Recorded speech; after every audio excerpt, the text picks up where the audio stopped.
MP study YouTube channel पर आपका स्वागत है। मैं दीपक कुमार। पीएनएसटी एग्जामिनेशन की प्रिपरेशन जीरो लेवल से कोई स्टूडेंट कैसे स्टार्ट कर सकते हैं, आज इस वीडियो में डिटेल में बताएंगे।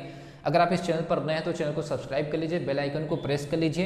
पिछली बार जब 2024 का एग्जामिनेशन कंडक्ट हुआ था, जिसका रिजल्ट भी आ चुका है, जिसकी काउंसलिंग नहीं हुई है, लेकिन उस पर्टिकुलर एग्जामिनेशन की रूल बुक में काफ़ी सारे बदलाव हुए थे, अचानक से बदलाव हुए थे, सिलेबस में काफ़ी सारे चेंजेस हुए थे। तो कोई स्टूडेंट अगर 2025 के लिए प्रिपरेशन करना चाह रहे हैं तो किन किन बातों का ख्याल रखना जरूरी है और वो अपनी प्रिपरेशन को जीरो लेवल से स्टार्ट करके अपने स्कोर को सक्सेस तक कैसे कन्वर्ट कर सकती है, डिटेल में डिस्कस करेंगे। इस यूट्यूब चैनल पर पीएनएसटी 2025 के एग्जामिनेशन के लिए एक पूरी तरह से गाइडलाइन सीरीज हम स्टार्ट कर रहे हैं। सारे के सारे पॉइंट्स कवर होंगे कि स्टूडेंट की जितनी रिक्वायरमेंट होती है अपनी प्रिपरेशन से लेकर के एग्जामिनेशन क्रैक करने तक, वो सारे पॉइंट मैंने यहाँ पर शामिल किए हैं। सभी पॉइंट के सेपरेट वीडियोस बाद में आएंगे, डिटेल में डिस्कशन करेंगे, लेकिन वो कौन कौन से पॉइंट है जिसके ऊपर स्टूडेंट को अवेयर रहने की जरूरत है।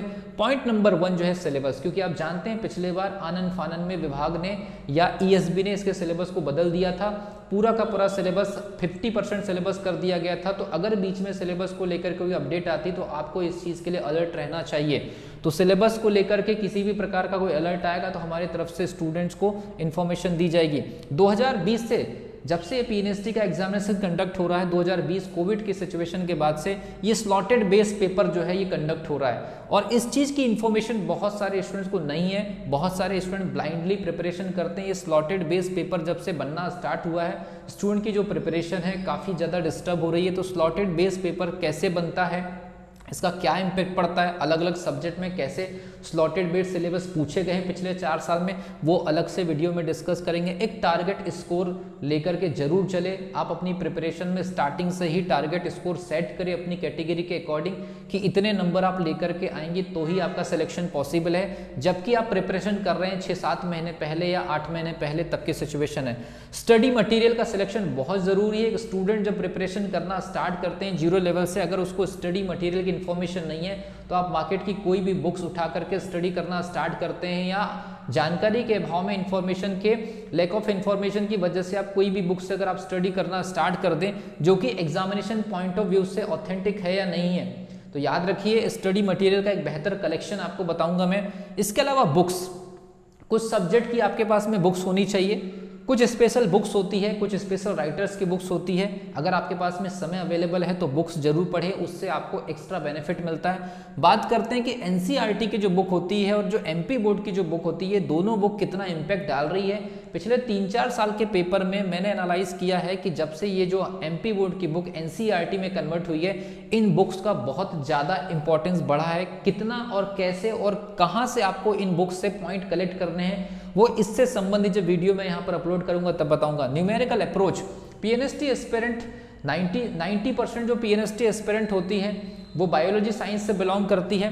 एडिशनल वाले जो स्टूडेंट होते हैं ज़्यादा इस एग्जामिनेशन में भाग नहीं लेते हैं। तो यहाँ पर फिजिक्स और केमिस्ट्री का जो न्यूमेरिकल सेक्शन है, फिजिक्स और केमिस्ट्री का न्यूमेरिकल सेक्शन स्टूडेंट को हमेशा परेशान करते हैं। तो अगर आपके पास में टाइम अवेलेबल है और ये जो फिजिक्स और केमिस्ट्री का जो न्यूमेरिकल पोर्शन है ये आपके रिजल्ट पे बहुत ज़्यादा इम्पैक्ट करने लगा है, तो न्यूमेरिकल की प्रैक्टिस कैसे करें, वो कौन से मैथ्स के टॉपिक हैं जिनको आपको पढ़ने की सख्त ज़रूरत है, उसका भी चेकलिस्ट या उसका भी चार्ट मैं आपको अलग से दूंगा या वीडियो में डिस्कस करेंगे। पीवाईक्यू, प्रीवियस ईयर क्वेश्चन जिस प्रकार से पूछे जा रहे हैं, तो प्रीवियस ईयर क्वेश्चंस के आधार पर आप कैसे पता लगा सकते हैं कि पूछने का तरीका चेंज हो रहा है या प्रीवियस ईयर क्वेश्चन में कौन कौन से टॉपिक या कौन कौन से यूनिट से ज़्यादा क्वेश्चन पूछे जा रहे हैं, इसका एक अलग से एनालिसिस करेंगे। सब्जेक्ट वाइज इसके ऊपर अलग से वीडियोज आएगी। पीवाईक्यूज में हम सारे सब्जेक्ट का अलग अलग एनालिसिस करेंगे। टेस्ट सीरीज मैं आपको बता दे रहा हूँ, इस वीडियो के बाद टेस्ट सीरीज में मैं लॉन्च करने वाला हूँ स्पेशली हिंदी मीडियम स्टूडेंट्स के लिए।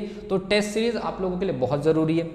देन उसके बाद हम बात करते हैं फिजिक्स प्लस केमिस्ट्री, क्योंकि इन दोनों सब्जेक्ट का इम्पैक्ट सिलेबस में सिलेक्शन में सबसे ज़्यादा है। फिजिक्स और केमिस्ट्री में स्टूडेंट थोड़े से वीक होते हैं। न्यूमेरिकल अप्रोच, केमिकल रिएक्शन या एनालिटिकल या ग्राफ, इस वजह से फिजिक्स और केमिस्ट्री की वजह से स्टूडेंट के सिलेक्शन पर बहुत ही ज़्यादा। नेक्स्ट पॉइंट जो है वो है फिजिक्स प्लस केमिस्ट्री का।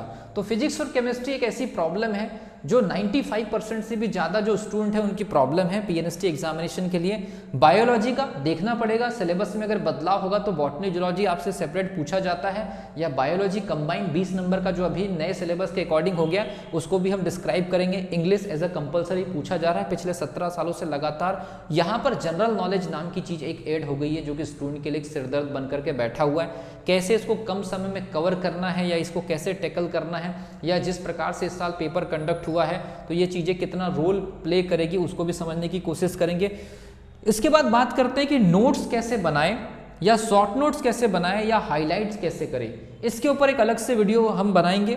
नोट्स बनाने की भी अपनी एक अलग एक्टिविटी होती है, या शॉर्ट नोट बनाने से भी एक अलग इंप्रेशन होता है, एक अलग फ़ायदा मिलता है, और हाईलाइट करने से कुछ ऐसे पॉइंट मिलते हैं जो एग्जामिनेशन के अंदर आपको डायरेक्टली जो है ऑप्शंस में दिखाई देते हैं। इसका कितना इम्पैक्ट पड़ता है आपके टोटल स्कोर पर, इसको भी हम बाद में डिस्कस करेंगे। टाइम टेबल, ये सारे पॉइंट जितने भी आपके सामने दिखाई दे रहे हैं इनके ऑर्डर बदल जाएंगे, क्योंकि स्टार्टिंग में ही आपको टाइम टेबल बनाना है। टाइम टेबल आपका सूटेबल, कितना टाइमिंग के साथ में आप स्टार्ट करें पढ़ाई और उसको आप कितना मैक्सिमाइज कर सकते हैं। अगर आपको कोई सब्जेक्ट अगर मान लीजिए कि 1 घंटे आप कंटिन्यू नहीं पढ़ पा रहे हैं तो आप कितने मिनट का एक सब्जेक्ट पर डे पढ़ सकते हैं, इसका एक पूरा का पूरा फुल प्रूफ हम लोग चार्ट बनाएंगे और उसको आप फॉलो करिएगा। देन उसके बाद 16वें नंबर का पॉइंट है वर्ड इम्पैक्ट। अभी जो टफ जो टर्मिनोलॉजी इस्तेमाल की जाती है पेपर के अंदर, चाहे फिजिक्स के लिए, केमिस्ट्री के लिए और बायोलॉजी में तो काफ़ी सारी होती है, तो वर्ड का जो इम्पैक्ट है उसका भी अपने आप में एक रोल है।